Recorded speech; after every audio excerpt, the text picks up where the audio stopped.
Hard activity होती है, मतलब जो थोड़ी डेंजरस होती है, और जो यूथ और यंगस्टर है उनको डेयरिंग चीज, क्योंकि जो बोरिंग लाइफ से एकदम हटके है ना ये, तो वो कुछ थ्रिल, कुछ जैसे कहते हैं एक्साइटमेंट वो चाहते हैं। तो जब आप कोई भी एक्टिविटी करेंगे तो उसमें अवेयरनेस जरूरी है। अभी आपने देखा होगा कुछ दिन पहले फेसबुक पे बहुत आ रहा था फ्रिक्वेंटली कि रिवर राफ्टिंग करते हुए हरिद्वार में 2 युवक डूब गए। डूब गए कि नहीं डूब गए, है ना? वैसे हमें बीच बीच में हमें देखने को मिलता है। तो इसी तरह जब आप एक्टिविटी करेंगे तो एक्टिविटी में अवेयरनेस तो मोस्ट इम्पोर्टेंट थिंग है कि हमको ये ऐसा नहीं कि हम जा रहे हैं हाइकिंग कर रहे हैं या फ्री फॉल कर रहे हैं, राफ्टिंग कर रहे हैं या माउंटेन बाइकिंग कर रहे हैं तो बस जैसे ऐसे, अरे कुछ एक उसका रूल और रेगुलेशन पता होना चाहिए ना, हमें किस समय करना चाहिए, किस एंगल में बैठना चाहिए, अगर धुंध आए तो कितनी स्पीड में चलाना चाहिए, कैसे ओवरटेक करना चाहिए, है ना? तो यही सब अवेयरनेस है, जागृति, कॉन्शियसनेस में कह सकते हैं ना, कि हमें उसके प्रति सचेत होना है कि हम ऐसा थोड़ी ना कि कुछ भी हम डेंजरस और एडवेंचरस कर रहे हैं तो उसमें अपना जानी जोखिम में डाल दें। क्योंकि क्या होता है कि जब एडवेंचर टूरिज्म में ये parachuting, kite diving, hang gliding, paragliding, sailing, bungee jumping, ballooning, ये सब आता है ना? सब आता है, जो भी एक्साइटमेंट में हो, जिसमें थोड़ा भी खतरा हो, हाँ सब, राफ्टिंग वगैरह, फ्री फॉल, जिप लाइनिंग सब आता है, स्कीइंग, स्नोबोर्डिंग, जिसमें थोड़ा सा भी गिरने पड़ने, हाथ पैर टूटने का डर होता हो, है ना? हार्ड एक्टिविटी है लेकिन थ्रिल मिलता है, एक्साइटमेंट होती है करने की, है ना? तो ये सारा चीज क्या है, ये एडवेंचर टूरिज्म के अंतर्गत आता है। बेसिकली एडवेंचर टूरिज्म में क्या करते हैं, पहले की जो रिमोट प्लेसेस है उसको एक्सप्लोर करते हैं, है ना? वहाँ ट्रैवल जाता है और वो जगह जाता है जहाँ पर कोई जा भी नहीं सकता है, और ये क्या होता है, एक न्यू कल्चर, न्यू लैंडस्केप या रीजन को हमको ये एक्सप्लोर भी करता है, और साथ साथ इसमें फिजिकल एक्टिविटी होता है। मान लीजिए अब हमें 7 पहाड़ के ऊपर जाना है और वहाँ बहुत अच्छा सीनिक है, तो सब नहीं जा पाएगा भाई, जो तो तंदुरुस्त होगा, यंग होगा, जो चल फिर सकता है वही जा पाएगा, और उसमें भी वही लोग जा पाएंगे जिसको इसका मतलब करने की प्रबल इच्छा है। हम सब नहीं जा पाएंगे, हम लोग इंटरेस्ट होना चाहिए, स्वस्थ है तो भी जाने में डरेंगे, है ना? हाँ, इंटरेस्ट तो है लेकिन क्या है, स्टेमिना, स्ट्रेंथ, झील, सारी चीज होनी चाहिए, है ना? जैसे वो कौन सा एक एडवर्टाइजमेंट आता है ना, सलमान खान वाला, डर के आगे जीत है, तो जो इस पर बिलीव करता है वो वही जा पाता है। इसमें भी इसमें भी अलग अलग टाइप के वो होता है डेंजर, तो इसके प्रति हमें अवेयरनेस होनी चाहिए, वही सर ने बताया होगा। हाँ, एक्टिविटी के अंदर ही अवेयरनेस बताया है कि हमें सचेत और हमें सबका चीज का पता होना चाहिए, कहीं भी जाए। आजकल तो गूगल है। जी मैम, एक्टिविटीज जो है, एक्टिविटीज के अंदर ही अवेयरनेस आता है, लेकिन जो मेन पॉइंट है वो एक्टिविटीज है हमारा, जो आपने बताया। एग्जैक्टली। तो 5 A's में एक्टिविटी रखिएगा और एक्टिविटी के अंदर अवेयरनेस, बेसिकली अवेयरनेस तो हर चीज के लिए होनी चाहिए। विदाउट अवेयरनेस मैम ये सब होना होएगा ही नहीं, जा ही नहीं सकते। हम कहाँ जा रहे हैं, हम कितनी देर रात को निकल सकते हैं, वहाँ क्या क्या अवेलेबिलिटी है नहीं है, हमको रिटर्न टिकट मिलेगा कि नहीं मिलेगा, सारी चीज का हमें जानकारी होना चाहिए। कहते हैं ना, प्रिपरेशन बिफोर एग्जामिनेशन, जिस टाइप का हम लोग करते हैं, तो वैसे ही हमें कहीं घूमने और टूरिज्म के पर्सपेक्टिव से या कहीं भी बाहर जाना चाहिए तो हमको एक प्री प्रिपरेशन कर लेना चाहिए, उसकी जानकारी पूरी होनी चाहिए, ठीक है? तो यही होता है अवेयरनेस। तो चलिए हम शुरू करते हैं। Thank you ma'am. मैम आपसे रिक्वेस्ट है मैम, प्लीज एक बार जो टूरिज्म प्रोडक्ट आपने बताया था उसके जो टाइप्स ऑफ टूरिज्म प्रोडक्ट बताए थे, एक बार बड़ा उनके पॉइंट्स बता दीजिए, और बाकी तो हम करेंगे। टूरिज्म जी, जैसे आपने साइकोलॉजिकल बताया था और पेरिशेबल। हाँ, ये तो वो है कैरेक्टरिस्टिक्स ऑफ वो है, क्या कहते हैं टूरिज्म। वही आप बड़ा जितने भी आपने बताए थे वो एक बार रिपीट कर दीजिए प्लीज, मैं नोट कर लूंगा। मैं आपको भेज दूंगी, आप परेशान न होइए, क्योंकि देखिए सवा बज रहा है, कितना 11:15 हो रहा है। पहले आज मुझे जल्दी टूरिज्म फिनिश कर लेने दीजिए, इस क्लास को बता दूंगी तुरंत, है ना? जी sure, thank you. Hello ma'am, sorry for interrupt. Ownership lesson, सारी चीजें मैं बता दूंगी। हाँ, 5-10 पॉइंट्स है, मैं 10 पॉइंट्स बता दूंगी, परेशान न होइए, है ना? चेंज कर लेने दीजिए, नहीं तो फिर ये मैम आपकी आवाज थोड़ी ब्रेक हो रही है। हाँ। क्या हुआ, आवाज आ रही है ना? मैम आ रही है लेकिन थोड़ी थोड़ी ब्रेक हो रही है, बीच में अटक रही है। अब अभी ठीक है मैम। क्या हो जा रहा है? आपकी आवाज तो सही है, कोई प्रॉब्लम नहीं है, आपके माइक में प्रॉब्लम नहीं है। आप लोगों की आवाज नहीं आ रही है, थोड़ा सा डिस्टर्बेंस न करिए, आ रही है। मैं आपको सब बता दूंगी। तो अब एडवेंचर टूरिज्म आपने सुन लिया, ये टाइप्स ऑफ टूरिज्म है, विभिन्न प्रकार के टूरिज्म हो गए कि पर्यटक किस पर्पस से जाता है, तो उसी के आधार पे या वो कैसे लोग जा सकते हैं, उसका जाने का मकसद क्या, ये सारे चीजों के नाम के आधार पर टूरिज्म को भी डिवाइड कर दिया गया है। तो वर्ल्ड वाइड में जो मेन टूरिज्म है मैं उसी पर बात करूंगी। फिर आता है एडवेंचर टूरिज्म, हम समझ ही गए हैं कि जिसमें हम नई चीज को एक्सप्लोर करते हैं, नई जगह को एक्सप्लोर करते हैं, जाना चाहते हैं जहाँ तक कोई नहीं जाता, जो हमारे एक्सपेक्टेशन से भी परे की चीज है, और उसी के अंदर हम अलग अलग एक्टिविटीज करते हैं।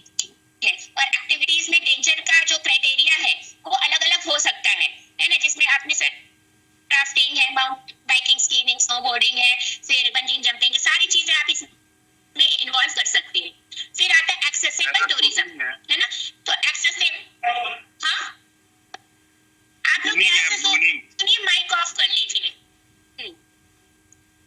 एक्सेसिबल टूरिज्म, एक्सेसिबली मतलब हम पहुंच, तो ये टूरिज्म क्या करता है, इस टूरिज्म में है कि ऐसे लोगों को इंश्योर करता है कि वो भी टूरिज्म डेस्टिनेशन में पहुंच पाए, तो उसके ये इसको एक्सेसिबल टूरिज्म कहते हैं। जैसे कि वो क्या प्रोवाइड करेगा, ऐसे सर्विसेज, ऐसे प्रोडक्ट प्रोवाइड कराएगा टूरिज्म के रिगार्डिंग जो फिजिकल लिमिटेशन और डिसेबिलिटी या जैसे मान लीजिए हम कहीं भी जाते हैं गवर्नमेंट इंस्टीट्यूशन या हॉस्पिटल वगैरह में, तो जो चल नहीं सकते या जिनके पास व्हीलचेयर है उनके लिए क्या कर किया जाता है, एक रैंप बना दिया जाता है ना, तो वो रैंप से ऐसे चले जाएंगे। हॉस्पिटल में रैंप देखा है, सीढ़ी के बदले, जहाँ पर मान लीजिए लिफ्ट नहीं है, तो लिफ्ट नहीं है तो क्या करते हैं, देखिए स्टेशन वगैरह सब में आपको रैंप मिल जाएगा। तो इससे क्या होता है कि जो फिजिकली डिसेबल्ड है या जो बहुत बुढ़े हैं या उनको कोई फिजिकल लिमिटेशंस है, वो भी उस जगह तक पहुंच पाए। तो ये क्या करते हैं कि ये बेसिकली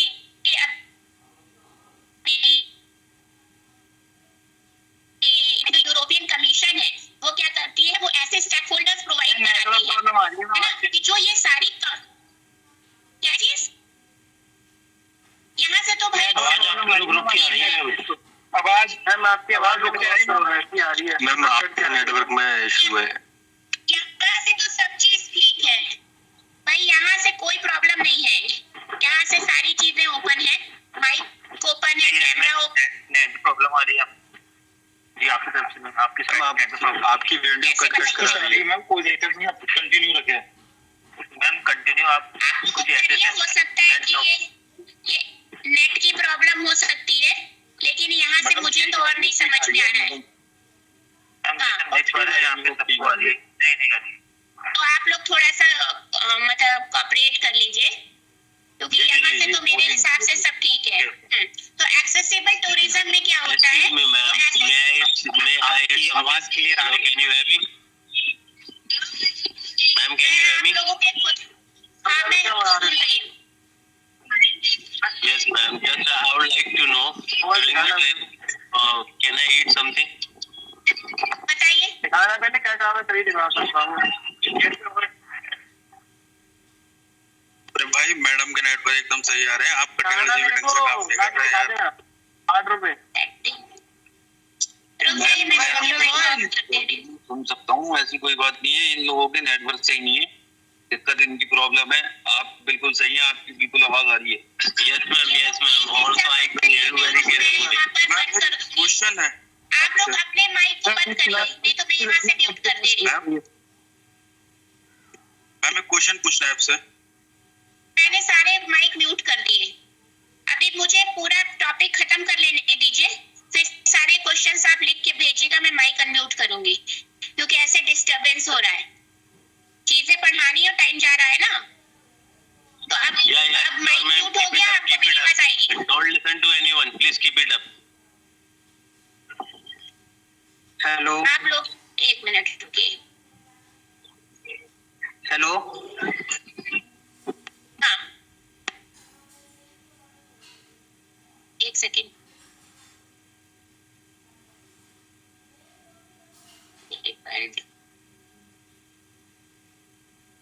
हाँ, मैंने माइक म्यूट कर दिया है, अब आप लोग थोड़ा ध्यान से सुन लीजिए, है ना, और जिससे कि क्लास आगे बढ़ सके। फिर हम एक्सेसिबल टूरिज्म बेसिकली जो होता है यूरोपियन कंट्रीज में क्या करते हैं, वहाँ की जो कमीशन है वो ऐसे स्टेक होल्डर्स मतलब जो सेवा प्रदाता हैं, जो जैसे हम गाइड हो गए हैं और बोटमैन हो गए, ये सब क्या है, टूरिज्म के परिप्रेक्ष्य में टूरिस्ट को सेवा अपनी प्रदान करते हैं। तो ये सारे सेवा प्रदाताओं को ऐसे स्टेक होल्डर्स या सेवा प्रदाता प्रोवाइड कराते हैं, जिससे कि जो डिसेबल्ड हो, एज्ड हो या जिनको फिजिकल लिमिटेशंस है, वो भी अपने डेस्टिनेशन तक यानी वो भी पर्यटन का आनंद उठा सके। तो ये यूरोपियन कंट्री में ज्यादा पॉपुलर है, क्योंकि वो चाहता है कि हर एक नागरिक पर्यटन के क्षेत्र में उसका पार्टिसिपेशन हो और इन्वॉल्वमेंट हो, जिससे कि ऐसी वो फैसिलिटी प्रोवाइड कराता है जिसको हम कहते हैं बैरियर फ्री डेस्टिनेशन एक्टिविटीज या एग्जिबिट कर सके, है ना। जिस भी कोई भी अट्रैक्शन है तो ऐसे लोगों को संज्ञान में रख के उसका निर्माण किया जाता है। फिर एग्री टूरिज्म आप समझ ही रहे हैं, तो एग्री टूरिज्म भी क्या है, वो नॉर्मली जैसे फार्म्स वगैरह के लिए होता है। बहुत लोग क्या होता है, वो रूरल लाइफ जीना पसंद करते हैं, एक वहाँ का लोकल ट्रेडिशनल फूड खाना पसंद करते हैं, वहाँ की लाइफ कैसी होती है, कैसे वो खेती बाड़ी करते हैं, तो इसमें भी बड़ा इंटरेस्ट आता है। तो हमारे इंडिया में रूरल टूरिज्म देखिए बहुत तेजी से डेवलप हो रहा है। यहाँ के लोगों को होम स्टे का परमिशन भी मिला है कि भाई आप अपने घर में ग्रामीण लाइफ को देखने लोग आ रहे हैं, क्योंकि अब शहर से क्या हो रहा है ना, सारे लोग बोर हो रहे हैं, तो उनको एक अलग जो फीलिंग्स है वो प्राप्त करने के लिए लोग अब गांव की तरफ उन्मुख हो रहे हैं, क्योंकि कहीं ना कहीं जो शहरीकरण ने है गांव की चीजों को विलुप्त करना शुरू कर दिया है। तो ट्रेडिशनल फूड भी गायब हो रहे हैं धीरे धीरे, क्योंकि उसको फास्ट फूड ने उसकी जगह ले ली। लेकिन अब क्या होता है ना कि अपनी चीजें जब जड़ से छूटती तो बुरा भी लगता है, तो लोग अब उसको प्रिजर्व करने के लिए रूरल टूरिज्म पर भी ध्यान दे रहे हैं। तो इसको आप एग्री टूरिज्म कह लीजिए या रूरल टूरिज्म कह लीजिए। और इस तरीके का टूरिज्म जो है, जैसे फार्म के देश में है जहाँ बड़े बड़े फार्म होते हैं, वहां पर खेती की जाती है, ऑर्गेनिक खेती की जाती है, तो इटली वगैरह यूरोपियन देश में बड़े पॉपुलर है। और कुछ ऐसे जो एग्री टूरिज्म है वो डायरेक्ट मार्केट एग्री टूरिज्म होता है, वो कुछ एक्सपीरियंस करता है, और एजुकेशन एग्री टूरिज्म भी होता है। उसके अंदर भी सब पार्ट है, मतलब कि भाई उसका पर्पस है कि भाई हमको एक्सपीरियंस करना रहना है, कि हम ज्यादा खेती बाड़ी करके उसमें हम मार्केट में उसको बेच भी सकते हैं, या हम किसी चीज को प्रिजर्व कर रहे हैं, तो इस नाते भी पर्यटक जो है वहां पर घूमना फिरना पसंद करते हैं। फिर एक अल्टरनेटिव टूरिज्म, जिसको एक और नाम है सस्टेनेबिलिटी टूरिज्म, यानी सस्टेनेबल टूरिज्म। तो सस्टेनेबल टूरिज्म जो पोस्ट मॉडर्न सोसाइटी के लिए सबसे इंपॉर्टेंट टूरिज्म है, क्योंकि अब ये सबको संज्ञान में हो गया है कि जो ग्लोबल इम्बैलेंस हुआ है ना, पृथ्वी में देखिए सीजन चेंज हो रहा है, कहीं गर्मी पड़ रही है, कहीं बाढ़ ही आ रहा है, तो जो स्टेबिलिटी खत्म हो गई है वो इसलिए खत्म हो गई क्योंकि मानव ने बहुत ज्यादा अल्टरेशन कर दिया नेचर में, और नेचर उसका बदला लेती है कैसे, अपने को डिस्टर्ब करके। और जब डिस्टर्बेंस नेचर में होगा तो मानव भी उसी एनवायरनमेंट, उसी इकोसिस्टम का पार्ट है, वो भी डिस्टर्ब हो रहा है। तो इससे पता चला क्यों कहा जा रहा है कितनी भीषण गर्मी पड़ी, तो खूब पेड़ लगाओ, क्योंकि बेकार का पेड़ की कटाई हुई। तो अब ये समझ में आ गया कि जो भी रिसोर्सेज है धरती पर एक लिमिटेशन है, ऐसा नहीं है कि हम इसका उत्पादन दोहन करते जा रहे, वो ऐसी रहेगी नहीं, इसका भी एक लिमिट, अगर हम ऐसे ही करते रहे वो सब ऑर्गेनिज्म है या लिविंग स्पीशीज है उनका सर्वाइवल खतरे में आ जाएगा, वो भी विलुप्त हो सकता है। तो इसी को ध्यान में रखते हुए सस्टेनेबल टूरिज्म की बात होती है, मतलब कि इसमें ऐसा इंटरेस्ट क्रिएट करे। उसमें क्या होता है, लोकल गवर्नमेंट, लोकल कम्युनिटी, सबका इन्वॉल्वमेंट होता है। और ये सिखाता है कि हमको कैसे अपने एनवायरनमेंट को, अपने नेचर को बचाना है, प्रेम करना है और उसको प्रिजर्व करना है ना। और इसी मकसद को, इसी ऑब्जेक्टिव्स को ध्यान में रखते हुए इको टूरिज्म भी डेवलप हुआ है। अब क्या है, सस्टेनेबिलिटी हमारा अप्रोच है और इसीलिए कह रहे हैं कि चाहे एडवेंचर टूरिज्म हो, चाहे वो रूरल टूरिज्म हो, चाहे इको टूरिज्म हो, सब में हमको क्या करना है, सस्टेनेबिलिटी को मेंटेन करना है। बस हमको उतना ही करना चाहिए जो मिनिमम हो और हम दे जा सके, उसका केयर कर सके, उसको प्रेम कर सके, उसको प्रिजर्व कर सके। मतलब कि पूरे धरती में जितनी भी चीजें उनको सॉलिडेरिटी डायरेक्ट कह सकते हैं, सॉलिडेरिटी के माध्यम से एकत्व करना है। ऐसा नहीं कि हम मानव हैं, हम सुपीरियर, हम खा पी के सब खत्म कर दें और फिर सांस लेने के लिए भी हमें ऑक्सीजन सिलेंडर की जरूरत हो। नहीं, अब इसको नहीं लोग प्रमोट करें। हम जा रहे हैं तो ये हमेशा देखिए लिखा रहता है, तो सस्टेनेबल टूरिज्म या इको टूरिज्म या है तो उसमें हमें फिर अवेयरनेस की बात आ गई जो कल सर ने बताया था। तो अब हम जा रहे हैं तो मैं ऐसा नहीं कि कहीं भी खा रहे हैं प्लास्टिक। अगर प्लास्टिक है, हमें पता है कि प्लास्टिक जो है वो बहुत बड़ा पॉल्यूशन का कारण है, तो अब वो पॉल्यूशन का कारण है तो उसको हम इधर कदर नहीं फेंकेंगे, कम से कम प्लास्टिक चीजों का और डस्टबिन में उसको डालेंगे। वहाँ के किसी भी जानवर लिए हम उसको, वहाँ के कोई भी फ्लोरा फोना हो या फूल पत्ती जो भी है उसको हम नष्ट नहीं करेंगे, है ना। तो ये हम जो लाइक करते हैं हमको उसको प्रेम में कन्वर्ट करना पड़ेगा। प्रेम में कन्वर्ट करना मतलब जैसे आपने देखा होगा आजकल एक बहुत बड़ी एडवर्टाइजमेंट आता है, उसमें वो पूछता है, फेसबुक पे मैंने देखा कि भाई प्रेम और पसंद होने में क्या अंतर है। तो बताता है कि हम किसी चीज को पसंद करते हैं तो हम उसको जाएंगे, उसको तोड़ लेंगे। मान लीजिए लाल काला गुलाब हमें पसंद है, हम गए और छुप के तोड़ लिए। लेकिन अगर हम उसको प्रेम करेंगे तो उसको हम खाद देंगे, पानी देंगे, उसकी रक्षा करेंगे, ना कि उसको तोड़ेंगे। तो ये फर्क होता है। तो ये अप्रोच को अपनाना है, तभी हम सस्टेनेबिलिटी से चीजों को कंजर्व और प्रिजर्व कर सकते हैं। तो ये अप्रोच के संग ही हमें काम करना और ये अवेयरनेस हमें क्रिएट भी करनी है। फिर एक एटॉमिक टूरिज्म भी है, ये मतलब रिसेंटली टूरिस्ट के जहन में आया है और कि कैसे एटॉमिक एज में ट्रैवल साइट करते, मतलब वो साइट जहाँ उसको म्यूजियम में कन्वर्ट कर दिया तो लोग वहां जाते हैं। जैसे एटॉमिक वेपन्स कैसे हुए, मिसाइल्स कैसे हुए, किस व्हीकल पे वो कैरी करके एटॉमिक वेपन्स ले जाते हैं, है ना। तो ये सारी चीजें हैं, कब वर्ल्ड वार हुआ था उसकी कौन से अवशेष बचे हैं, है ना। तो ये सारी चीजों को एक म्यूजियम में रखते हैं और फिर वहां पर वो उसको विजिट करने जाते हैं, क्योंकि एक्साइटमेंट रहता है ना। बेसिकली एटॉमिक चीजें तो हम देख नहीं सकते नॉर्मल लाइफ में क्योंकि वो बहुत खतरनाक होता है, तो उसको म्यूजियम में रख दिया गया है तो लोग, टूरिस्ट जो है उससे भी आकर्षित होते हैं। जैसे टाइटन मिसाइल्स म्यूजियम है, फिर एक है, फिर the national museum of nuclear science and history है एनोला के में। तो ये सारी चीजें बहुत सारे हैं, आप देखिएगा गूगल में कि एटॉमिक टूरिज्म में कहाँ पर म्यूजियम है। तो इसके लिए भी पर्यटक जाते हैं, पर्टिकुलरली म्यूजियम देखने भी। फिर एक आता है अभी नया रिसेंट बड़ा ट्रेंड में है बर्थ टूरिज्म। बर्थ टूरिज्म को भी मैटरनिटी टूरिज्म कहते हैं, है ना, मातृत्व टूरिज्म। तो ये कैसे, इसका क्या मतलब हुआ, क्योंकि कुछ जो ट्रैवलर्स हैं, जो पर्यटक हैं, सिर्फ बच्चे पैदा करने के लिए दूसरे देश में जाते हैं। और इसका रीजन क्या होता है, क्योंकि वो चाहते हैं कि वो प्रेफर कर लेते हैं कि किस देश में वो बच्चे पैदा करना चाहते हैं, क्योंकि ये सिटीजनशिप का भी मामला होता है। उनको वहाँ की सिटीजनशिप मिल जाएगी, वहाँ पर बढ़िया स्कूलिंग हो जाएगी, हेल्थ केयर बढ़िया हो जाएगा, स्पॉन्सरशिप भी मिलेगी, पेरेंट्स को भी मिलेगी, बच्चे को भी मिलेगी। और कभी कभी क्या होता है, कुछ कंट्री भी वेलकमिंग करती है कि भाई आओ, यहाँ बच्चे होंगे, तुमको सिटीजनशिप मिलेगी, उनका फ्यूचर ब्राइट हो जाएगा।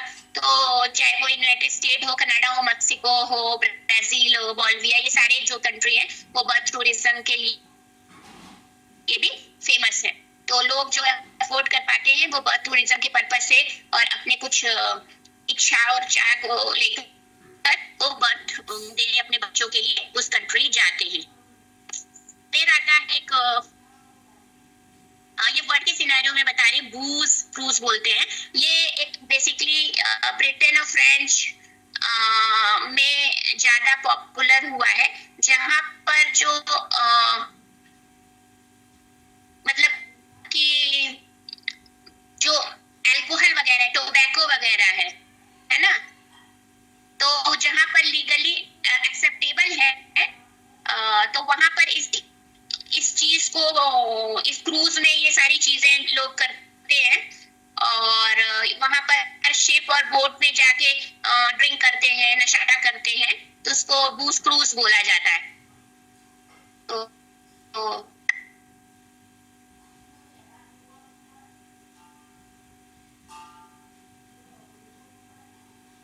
बहुत आजकल बड़ा पॉपुलर हो रहा है कि नेचुरल हैबिटेट्स में जो बर्ड वॉचिंग जो है वो भी विभिन्न प्रकार के पक्षियों को देखना पसंद करते हैं, चाहे उनके पास टेलीस्कोप हो या बाइनोकुलर्स, उससे वो दूर से रहेंगे और वॉच करेंगे। तो ये मैटर ऑफ इंटरेस्ट होता है। तो वर्ल्ड में बहुत सारी जगह ऐसी हैं जहां पर बर्ड वॉचिंग के लिए वो फेमस है, जैसे कि वेस्टर्न ऑस्ट्रेलिया है, न्यू गुइना है, नागालैंड है, इंडिया में भी इवन है। इंडिया में जो काकोम नेशनल पार्क है घाना में, वो वर्ल्ड वॉचिंग के लिए पॉपुलर है बहुत। इस तरीके से साउथ अफ्रीका है, मतलब जितने भी बेसिकली देख लीजिएगा वर्ल्ड फेमस नेशनल पार्क है उसमें बर्ड वॉचिंग के लिए लोग जाता है। फिर आता है कि कैंपिंग। कैंपिंग तो बहुत ही पॉपुलर है और इसमें क्या होता है कि सोलो ट्रिप में भी लोग कैंपिंग करते हैं। तो बेसिकली क्या होता है, जो कैंपिंग होता है वो बहुत फेमस आउटडोर एक्टिविटी है। जैसे आपको भी लगता है ना, चलो पिकनिक में जाए, टेंट लगाए, वहां पर रहे, और बहुत लोग क्या करते हैं अपने टेंट, आजकल आपने फेसबुक में इसको भी देखा होगा, लोग अपने गाड़ी के पीछे थोड़ा सा किचन सेटअप कर ले रहे हैं और लेके निकल जा रहे हैं, जहां उनको अच्छा लग रहा है वहां टेंट वेंट लगा के नाइट स्टे कर रहे हैं, फिर आगे बढ़ रहे हैं। तो ये जो घूमने का और एक अलग एक्सपीरियंस करने का एक नया ये ट्रेंड है और मोस्ट पॉपुलर है। नया तो नहीं कहेंगे लेकिन बहुत फेमस है और हर जगह वो एक एक नाइट स्पेंड करते हैं। तो भाई कहीं होटल में रहेंगे ज्यादा पैसे लगेंगे, तो ऐसे जंगल में कहीं पर खुले नेचर के करीब अपना वो ट्रिपिंग करते हैं, फिर पिकनिक करते हैं, उसी में अपना खाना बना के खाते हैं, रिक्रिएशनल एक्टिविटी करते हैं। तो ये तरीके से कहते हैं कि और ये डिपेंड करता है कि कैंपेन में आपके पास क्या क्या सामान है। हो सकता है कि आपका बहुत लग्जरियस कैंपेन हो सकता है कि आप बहुत मिनिमम चीज में लेके कैंपेन कर रहे हो। आप जैसे एक बैग पैक कर लिया, उसमें टेंट भर लिया, फिर एक साइकिल से निकल गए, हाइकिंग के लिए निकल गए, तो बस इस तरीके से आप बीच बीच में रह के कैंपेन कर रहे हैं। फिर अभी इंडिया के पर्सपेक्टिव में भी बहुत फेमस हो रहा है एक कल्नरी टूरिज्म। कल्नरी टूरिज्म, तो कल्नरी टूरिज्म जो होता है इसको हम कह सकते हैं फूड टूरिज्म। तो खाने के शौकीन भी बहुत है इस दुनिया में, जिनको विभिन्न प्रकार के भोजनों का शौक है ना, और वो चाहते हैं कि हम अलग अलग जाएं और नए जगह पर फूड को एक्सप्लोर करें, उसका टेस्ट लें। और आजकल तो फूड ब्लॉगर वगैरह भी है, उनका पर्पस ही होता है यूट्यूब में देख लीजिए, सब अलग अलग देश शहर जाते हैं और वहाँ के street food, fast food, popular food, traditional food सबको एक्सप्लोर करते हैं। तो जो ये और इसमें सिर्फ इस आइटनरी में सिर्फ यही नहीं कि जा रहे हैं और हम खा रहे हैं, कभी कभी क्या होता है वो टेक्निक को भी वो सीखते हैं, है ना। और ये सिर्फ इंडिया में ही नहीं, पूरे वर्ल्ड में बहुत सारी ऐसी कंट्री है जहाँ पर कल्नरी टूरिज्म बहुत फ्लरिश हो रहा है। लोग स्पेशल वहाँ भोजन ही करने जाना पसंद करते हैं। तो इसमें Spain, Dubai, Tokyo, Bangkok, Japan, Peru, Ethiopia, new Orleans और ऑफ कोर्स हमारा इंडिया, क्योंकि इंडिया तो कहते ही विविधताओं का देश है। यहाँ विभिन्न विभिन्न संस्कृतियां हैं, है ना। विभिन्न तो संस्कृति में क्या फूड क्या है, एक महत्वपूर्ण घटक है ना। हर धर्म, हर जाति, हर संस्कृति को फॉलो करने वाले लोगों का भोजन क्या है वो अलग रहता है। जैसे आप थोड़ा सा ईस्ट चाहिए, वेस्ट चाहिए, तो खाने का आपको स्वाद ही एकदम अलग मिलेगा। साउथ इंडियन अलग है, नॉर्थ इंडियन अलग है, राजस्थानी अलग है, फिर आप जा रहे हैं तो नॉर्थ ईस्ट का अलग है। इस तरीके से जो कल्नरी टूरिज्म है वो बहुत पॉपुलर हो रहा है और इसको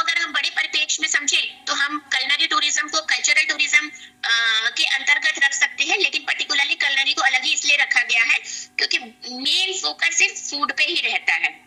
और इसी तरह कल्चरल टूरिज्म भी बहुत ट्रेंड में है इस टाइप से। पहले क्या था, शुरुआत में भारत में देखिए या कहीं और भी देखिए तो दो कारण से लोग जाते थे अपना घर छोड़ के। एक तो रिलीजन पर पर्सपेक्टिव होता था, जिसको पर्यटन से पहले क्या आया, देशाटन कर रहे, अपने पूरे देश में घूम रहे हैं, व्यापार कर रहे हैं। फिर आता है तीर्थाटन सुना है ना, रिलीजियस पर्सपेक्टिव से घूमना। लेकिन उसमें क्या है, वो कंपलसरी था, क्योंकि कल्चर में अपने लाइफ में ये था कि भाई चलो एक बार तो जीवन में वहां जाना ही पड़े।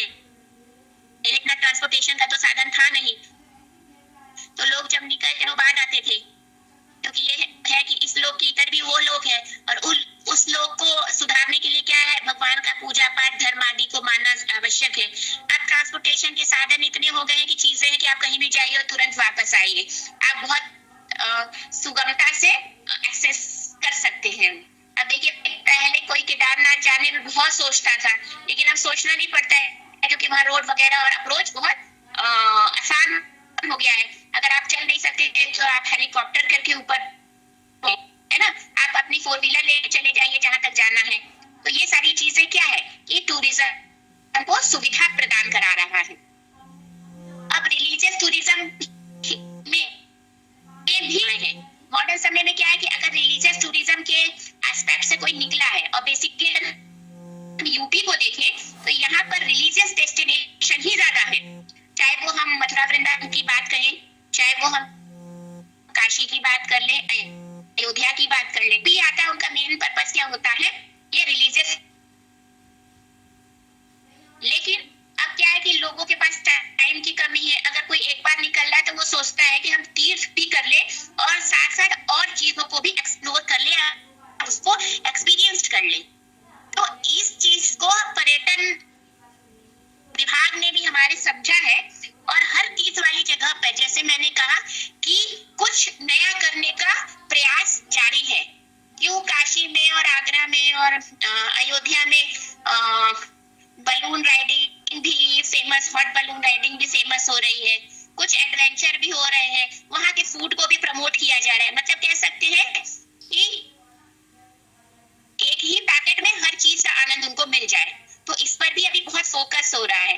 तो ट्रेडिशनल फूड भी प्रिजर्व हो जा रहा है, रूरल लाइफ भी प्रिजर्व हो रही है, और क्या हो रहा है, पर्यटक को आनंद भी आ रहा है। वो सिर्फ आध्यात्मिक या धार्मिक रूप से घूमने न आके वो और चीजों का भी आनंद उठा रहे हैं। और ये चीज में आप लोगों का बहुत बड़ा इन्वॉल्वमेंट है, क्योंकि गाइड का काम ही ये है कि अगर कोई रिलीजियस टूरिज्म के एस्पेक्ट से आ रहा है तो उसको अपनी चीजों में ऐसा बांध दे कि वो और चीजों के प्रति भी वो आकर्षित हो और वहां घूमे, जिससे आपकी अर्निंग भी बढ़े और हमारे प्रदेश की, हमारे शहर की चीजें भी बहुत अच्छे से एक्सप्लोर हो, लोग उसको इंटरेस्ट से सुने।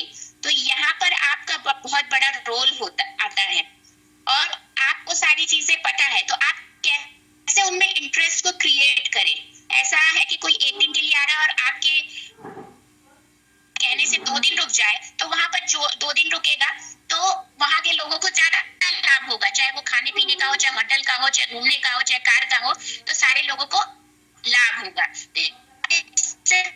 दोनों जो कहते हैं कि उनको एंजॉयमेंट होगा और आपको लाभ होगा। और टूरिज्म का मैंने बताया पर्पस ही है कि पर्यटक आए तो उसके पॉकेट को देखो।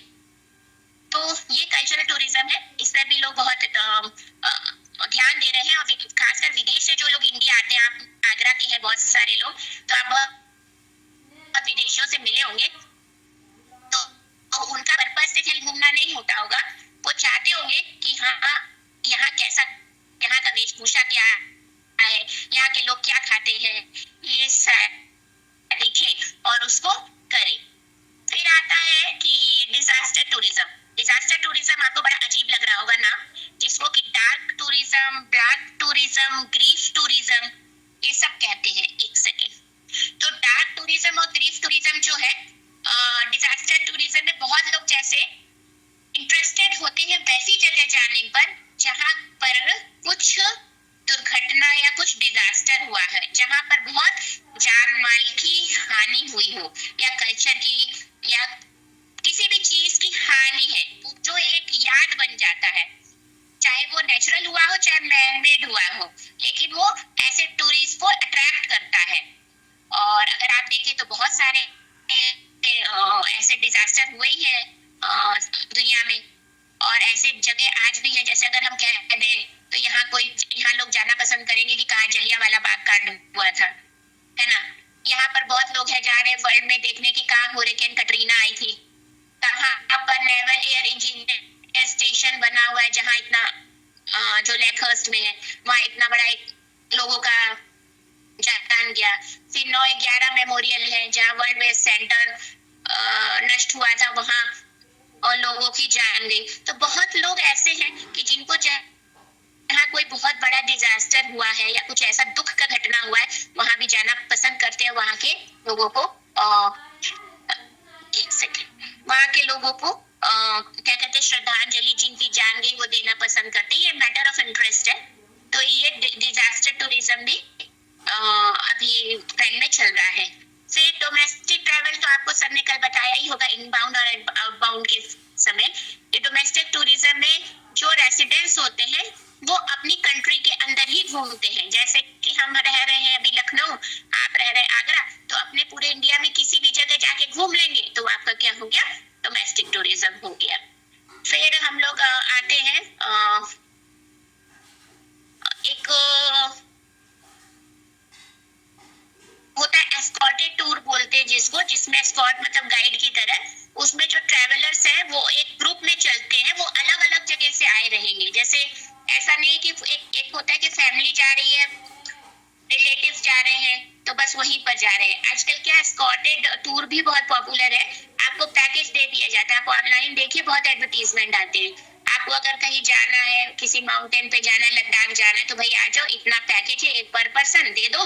वहां फिर एक ग्रुप बन जाता है, फिर उसको एक गाइड लीड करता है और फिर आपको ले जाएगा और वहां के सारे एस्पेक्ट्स आपको घुमाएगा, चाहे वो हिस्टोरिकल हो, कल्चरल साइड हो, सब दिखाएगा। और आपको उसी एस्कॉर्ट्स के अंदर या उसी गाइड के वो फॉलो करना है ना। और ये सारा चीज कौन करता है, जो गाइड एजेंसीज वगैरह होती है, टूर एंड ट्रैवल जो ऑपरेट करते हैं, वो इस पैकेज को प्लान करते हैं। और इसमें भी जो सोलो ट्रिप करना पसंद करते हैं और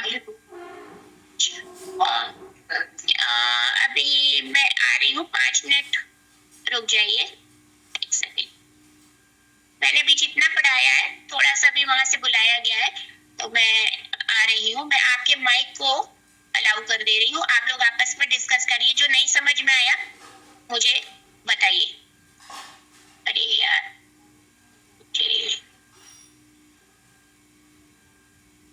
ये लीजिए, आपके माइक को अलाउ कर दिया गया है। आप लोग डिस्कस करिए, मैं बस अभी कैमरा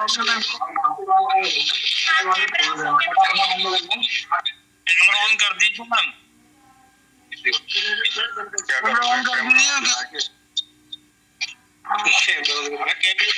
भाई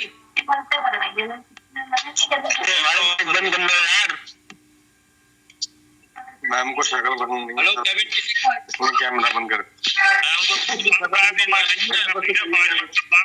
मिनट बंद कर देना।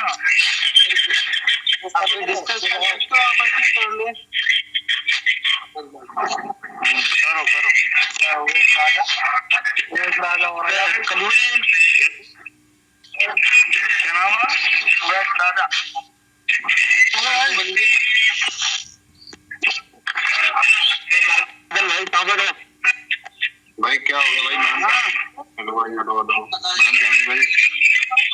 हेलो भाई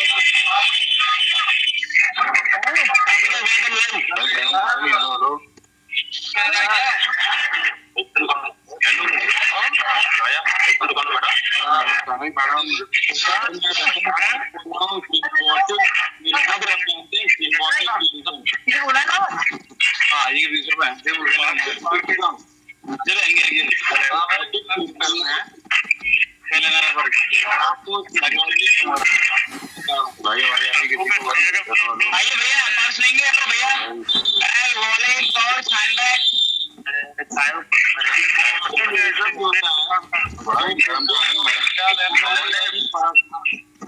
हाँ माइक बंद कर ले बेटा, बेल्ट पर नहीं बिक रहे हैं। आप सिम्बोटिक टूरिज्म जानते हैं? सिम्बोटिक टूरिज्म जो है मानव और प्रकृति दोनों के बीच एक संबंध से बनता है। पैराशूटिंग,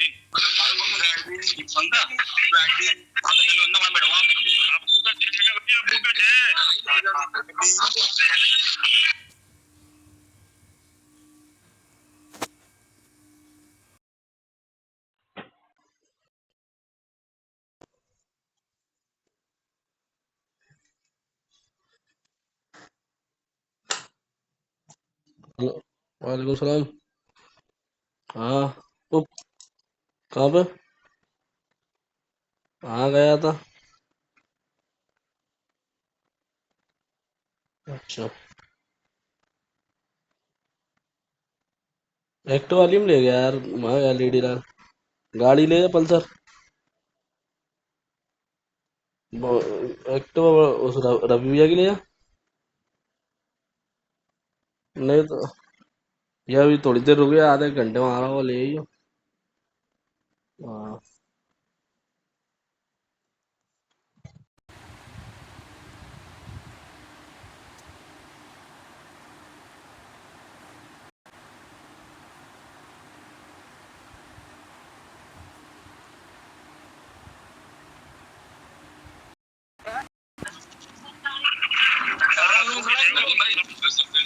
सबके नाम पे हो रहा है, सबके हो रहा है।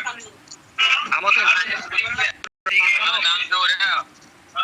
हो रहा है, सबका नंबर हो गया।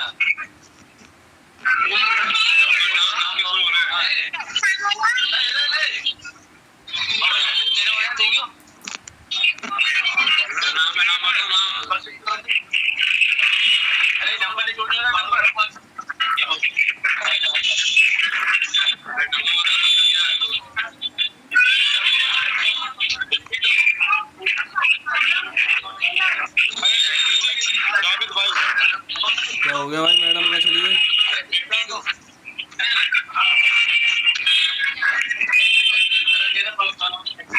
क्या हो गया भाई, मैडम का चली गई मैडम?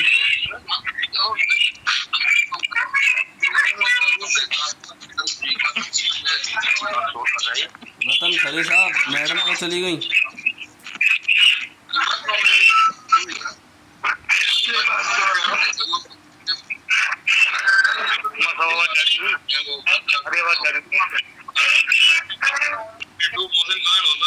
जीशान भाई, और जीशान भाई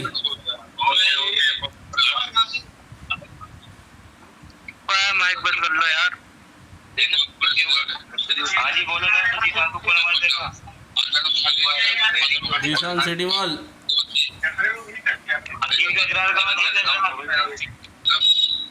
अरे रतन घरे जी 80 नंबर।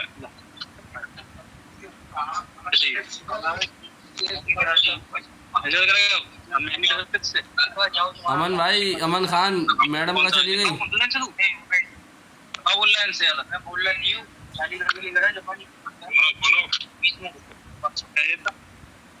फैज भाई, ओ फैज भाई, सद्दाम बोल रहा, सद्दाम सद्दाम।